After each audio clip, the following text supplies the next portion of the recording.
active safety systems can make you a safer driver, but can they make you a better racer or just a poser? It's Ultimate Driver, Man or Machine. That's today on After Drive.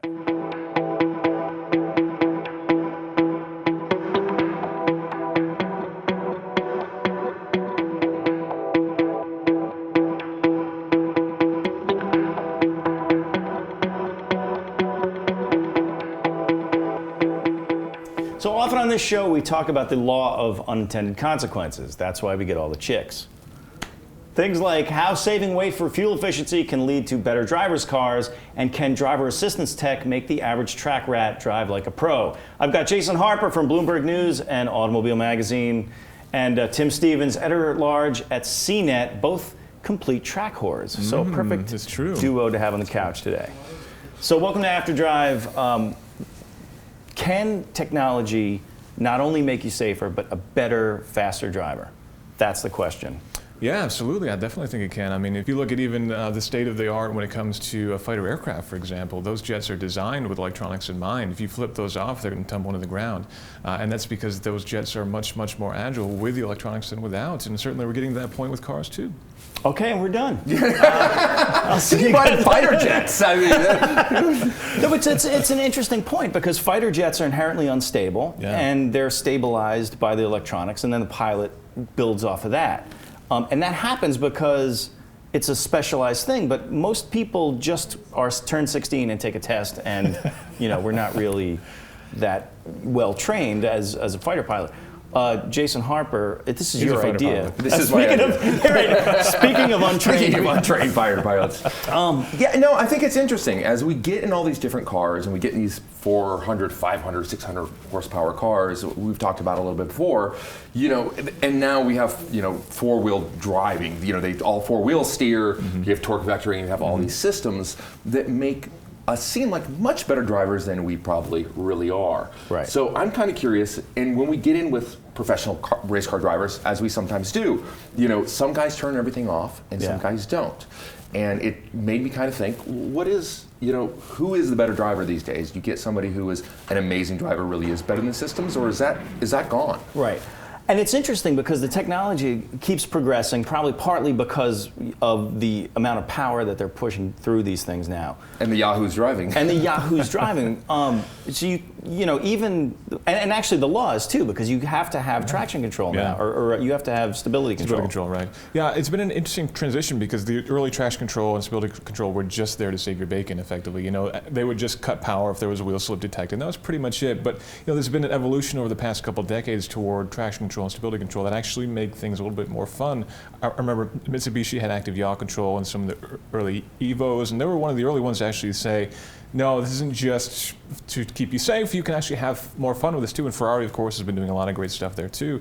So it's been an interesting evolution, and it's kind of a hard sell though for a lot of car enthusiasts that this stuff can actually make things more fun and make you a better driver. Well, yeah, because there's the snob thing where, like, if I can't do it myself, then it has really little worth. But then you think about it, if you can just get into a car and go to a racetrack and, maybe push it a little harder than you would, even if you do have the skills, because really the thinking is that you're using it because you don't have the skills, and maybe that's true, or maybe I think not. at 9 out of 10 times that probably is true. I think so. I know, Tim, you are an ice racer, which is sort of the ultimate. That is a place where usually these systems are not going to probably help you; they're going to hinder you. Right. So maybe you can talk to that a little bit. Does that help you? What's it like do you turn everything off? I turn everything off, which actually entails pulling fuses at this point, because most cars it's really difficult to defeat. Because a lot of cars you can turn off traction control, but then when it thinks you're going to crash, everything comes back on again. Right. And in ice racing, really what you want is predictability, and you can't have predictability all the time with these systems being on. And these systems aren't really designed for ice racing; they're designed for some amount of grip. But when you have no grip, they don't know what to do. So you'll hit the brakes, and the ABS system will just cut all your braking power on because there's no grip, so you'll just roll right into the car ahead of you. So I pulled the ABS. Which is bad. Yeah. So I pulled the ABS fuse because at least if you got locked up tires, you get a little bit of stoppage, and then you can kind of control the car a little bit more than if you just got all four wheels rolling. And traction control, true, for me, has to go off. There are some guys who race with ABS on, but I think just about everybody turns off the traction control at least. But that's and, interesting. And you're driving a WRX, is that right? WRX, A new yeah. one. You had an old one. I still have the old one actually that I'm racing, but I have a new one as well. So it's been interesting to kind of feel the difference between the two. And actually, are there? I mean, what's the deal between the two? Yeah, I mean, well, it's going from WRX to STI, so now we've got a whole lot of brains in the differentials. That's different. You know, before it was all viscous stuff, all physics-based. Now it's electronics-based. So there's definitely a lot more thinking going on, and you can kind of feel the transition a little bit more as you transition from grip to no grip as the computer's trying to figure out what's going on. For me, you know, when it comes to ice racing, the old car is better just because it's lighter, if anything, and ultimately, as good as the electronics get, there's still a lot of physics involved, and lighter's better on the ice anyway. Yeah. Well, I mean, it's all your bad. And here's what I think is interesting. So I am a track whore, and you know, and I know you are as well. Any day to get on the track.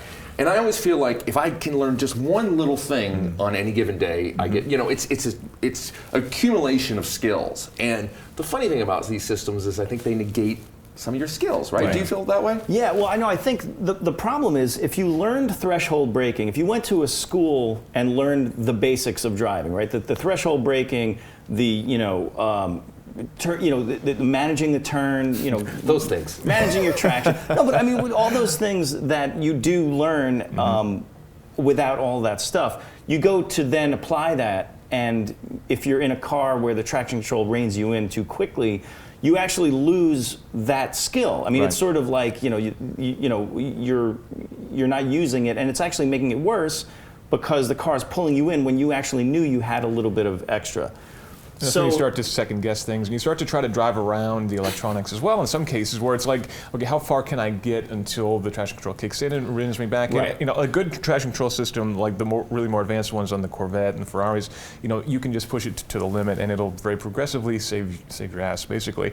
But the other ones are a little bit more harsh. You got to really kind of try to find where that boundary is and try to stay within the boundary, and that becomes a bit of a not fun game. Second guessing, right? Yeah, exactly. Well, it makes me think of Audis. You know, I learned rally technique on like old Audi, you know, old Audi all-wheel, you know, which is fantastic. And the new ones now, you know, that was all about left foot braking, you know, braking adhesion on purpose. Well, the new Audi, I've driven on ice, and any of them, they cut all. The moment your foot touches the accelerator, it cuts.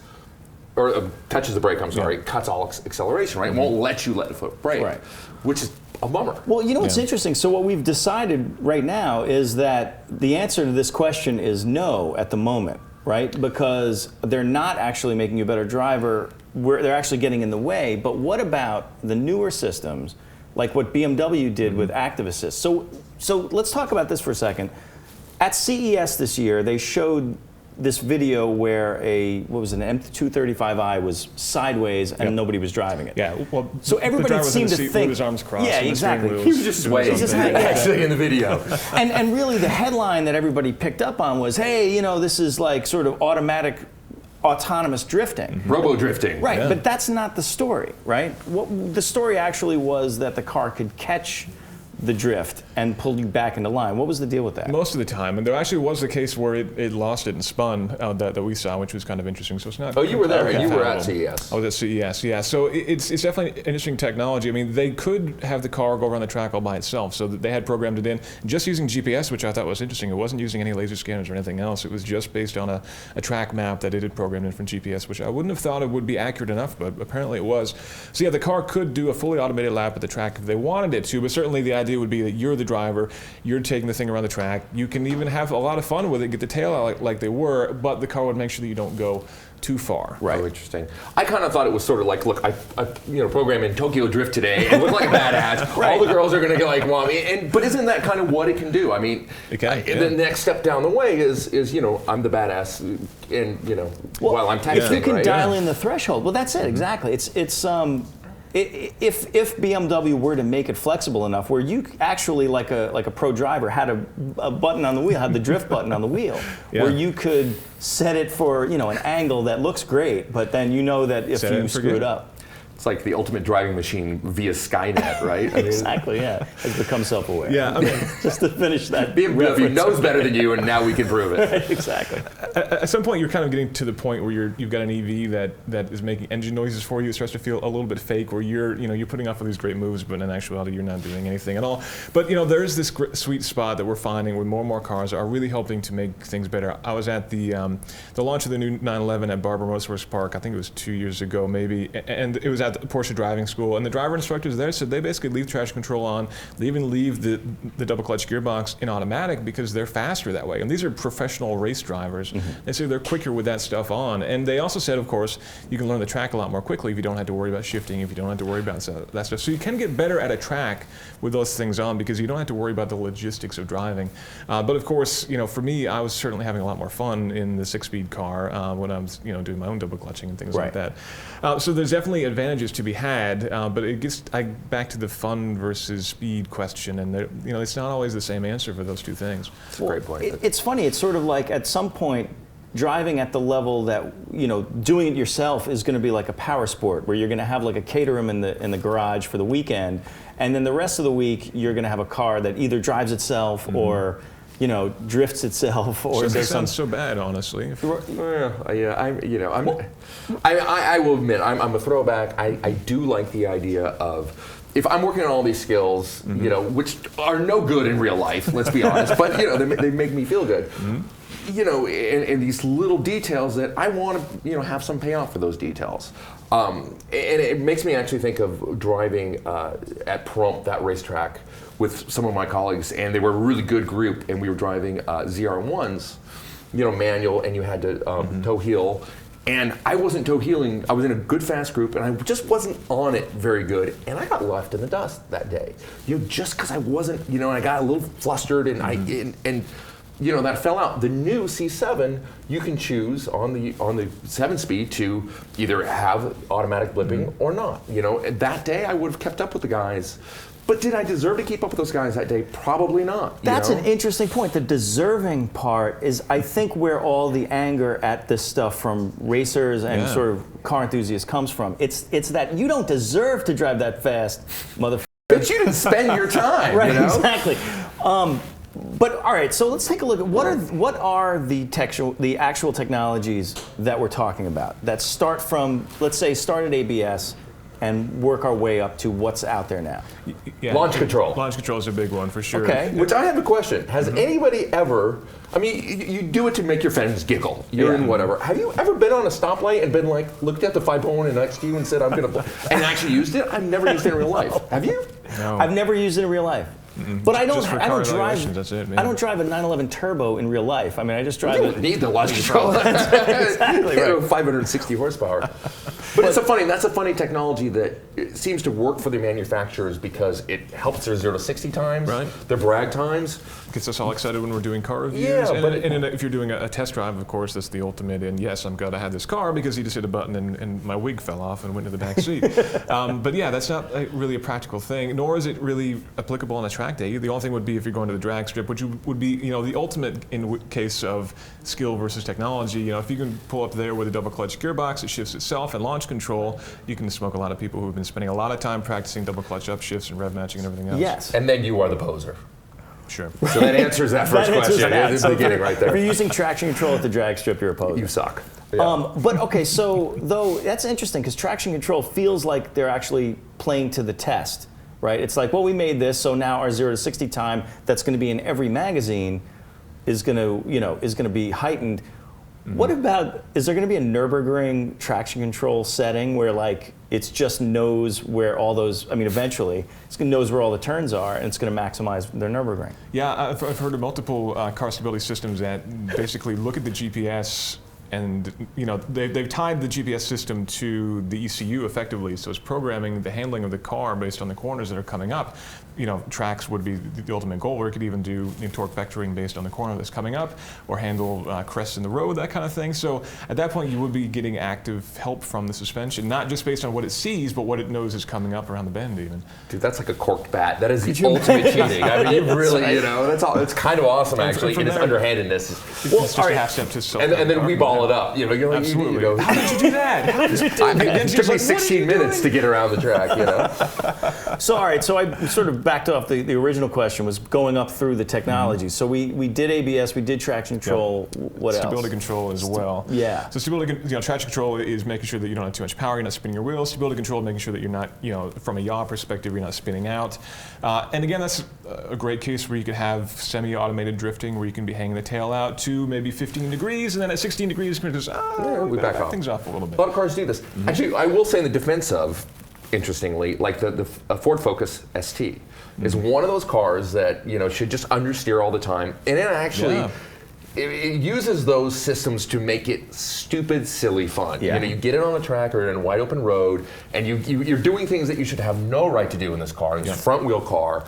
And that car is more fun than it has any right to be. And that's a case where somebody's programmed that in and said, this isn't necessarily the fastest way around, but it's a sure fun way around. And it's a reasonable price. And we're not talking about a Ferrari. You're talking about a car that uses these for the interest of pure hoonery fun. And to get back to the fighter thing, that's a case where that car was designed with that functionality in mind, and that's making that car handle better. That's making that car better. Even if you are an expert driver, it's still going to be a better handler for you.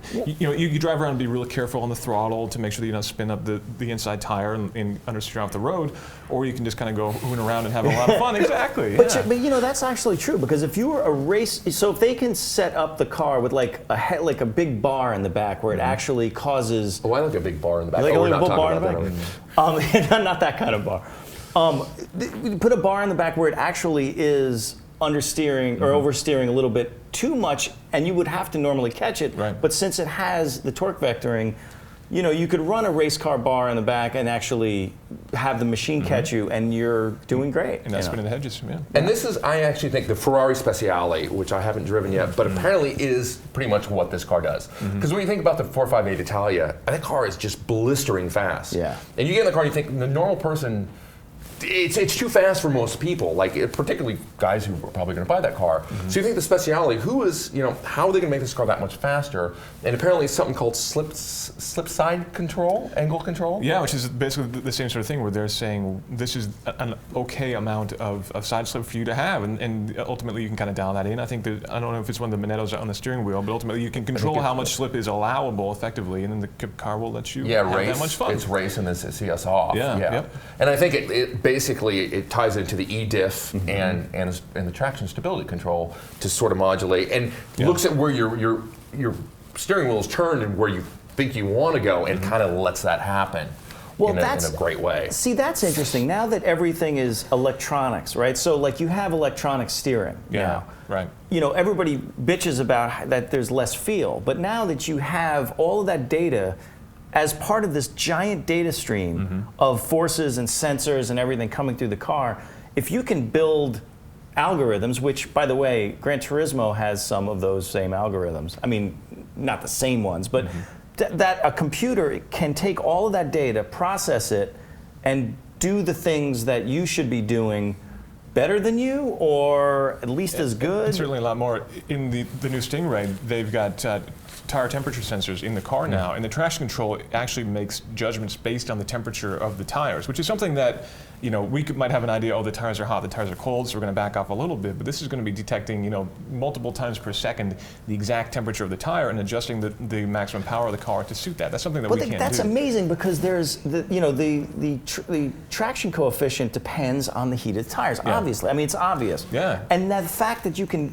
add that to an equation that determines what the traction or the stability control is doing is pretty damn amazing. Basically, it lets you, once it knows that tires are heated up, it will actually, it takes longer to intercede. This traction and stability control lets it off. But what's interesting, when your tires are too hot, it doesn't know that. I had talked to Taj about that, and he said, oh no, it doesn't really do that. I thought, at that point when things get too overheated and everything gets a little greasy, then it starts interceding more, and it doesn't, which I thought was kind of interesting. That's interesting. So it sort of will let you go farther, but it won't pull you back. And it also raises more. the question, how smart is it when it comes to tire compound? Presumably 5 years down the road, there'll be the same sort of advances we've seen over the past 5 years. We'll see more grippy tires. Is the car going to be smart enough to figure that out? Well, that's another question. Right. I mean, they'll have to reprogram it for whatever the tire. Right. So it's programmed right now for the tires that you bought the car with. What happens if you buy, like an aftermarket tire? I mean, are you going to have to someone's going to have to reflash the ECU. The ECU. There's a hacker out there thinking right now. Yeah, exactly right. There's a business plan there. Well, that is a really good point. Hackers. See, now the problem is that it would be cool if sort of the next generation of motorsports enthusiasts were hackers. No. But the problem is that all this stuff is so locked up and internal. Can that actually happen, that you could hack this thing? Well, I mean, here's the other funny thing that we have to be honest. Any really professional racers have all these they have 30 engineers. So it's funny. I think when we get on a club track day, things a little more fair in love and war. But in fact, on professional racing, they have all these guys doing all this stuff anyway, right? Oh, it's true. But if you can do that, if you can duplicate what they do in your garage, how cool is that? How cool is that? I mean, and that makes me think of something else that racers have that we haven't traditionally had, which is telemetry. I mean, that's not a traction control or driver aid as such, but ultimately it gives you a lot more information about how you're doing on the track. So the next time you go out, you can do better. And that was another thing that GM was showing off at CES, which was their Corvette data recorder, which is a 720p camera built into the windshield, which more importantly has full access to all the streams of data going into the ECU. So it gives you overlays for gear position, steering position, brake, throttle, all that good stuff. All the stuff that the C6 and C7R racers have at Le Mans, you can now have it yourself, and you can compare your lap times with other people. And that sort of stuff too is the sort of thing that 10 years ago would have been a $30,000 option to your car. If you wanted to put the sensors on your car, get a proper telemetry system from Motec or somebody like that, now it's going to be probably a couple hundred, maybe $1,000 option. Perfect for Laguna Seca or any road in Russia. Absolutely right. You gotta have a dash cam. So I was thinking of Google Glass, right? So that's internal technology. Yeah. But then, or just to kind how of it looks on you, or to how like Google Glass might be able to make you a better racer, right? Is it going to make you better? It's another distraction. Okay, now though, but I figured it out. I figured one thing out. You play Gran Turismo or Forza, right? What if you went to a racetrack and Google Glass overlaid the track map or the perfect line and the braking zones in your vision? It's funny you should mention that, because that was another thing that GM was showing off was a Glass app. They wouldn't let us wear glass and drive the car at the same time, unfortunately, so you had to sit in the passenger seat. But they did show the tachometer effectively, and you could very easily imagine them putting a GPS and a track map up there. Yeah, that could definitely, I mean, we've got heads-up displays in cars now that project on the windshield, but this would be an easy next step. There's certainly the technology, you could do that today if you had access to the data. Well, okay, so even if you don't have to wear the stupid Google Glass thing, and no offense, because I know that you, because you love it. We have it right now. Oh, come on, come back, Tim. But like, even if you could put it on as a heads-up display, that would work just as well. It'd be cool if you don't have it. I mean, heads-up display is great. Now that's good information. I do have to come back though. This pure. That's good information. Finally, Now this pure driving though, and I do want to come back to a little bit about things like toe heel, or heel toe, whichever you prefer. It's okay. Are these lost? Do we care? Do we care that these are lost arts? We're talking about manual shifting. I mean, obviously, we always bemoan, but do we mind? And I do. I mean, I do think there's something to be said for, learning those little tenths of a percent as you accrue your knowledge and get better over time. That's cool. And it's a bummer you can step in a GTR and look so good a little bit. You know what I mean? But I mean, I don't know how to tune a carburetor very well, and I don't lament the fact that and I'm not going to spend my weekends fiddling with springs and jets and things like that to learn that. And there's some aspect of that. I know how to toe heel, and I'm pretty proud of that fact. And I realize it's kind of a dying art, and I can double clutch.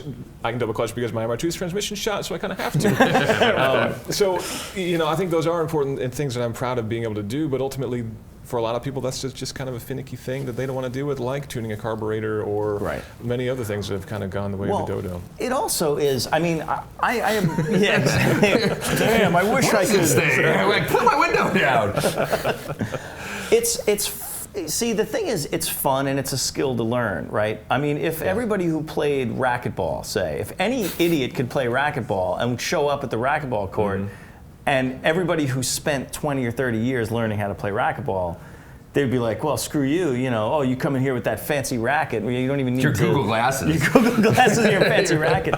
So yeah, I mean, I guess there is, it's funny because like any other skill, mastering it gives you a kind of, I'm not saying moral superiority as a bad thing, but like as a kind of something that you can look at and appreciate. Whereas if anybody can do it, it kind of devalues what you can do, and I think that's why people are mad too. Oh, and I think rightfully so. Rightfully so. You've driven the GTR. You've driven the GTR.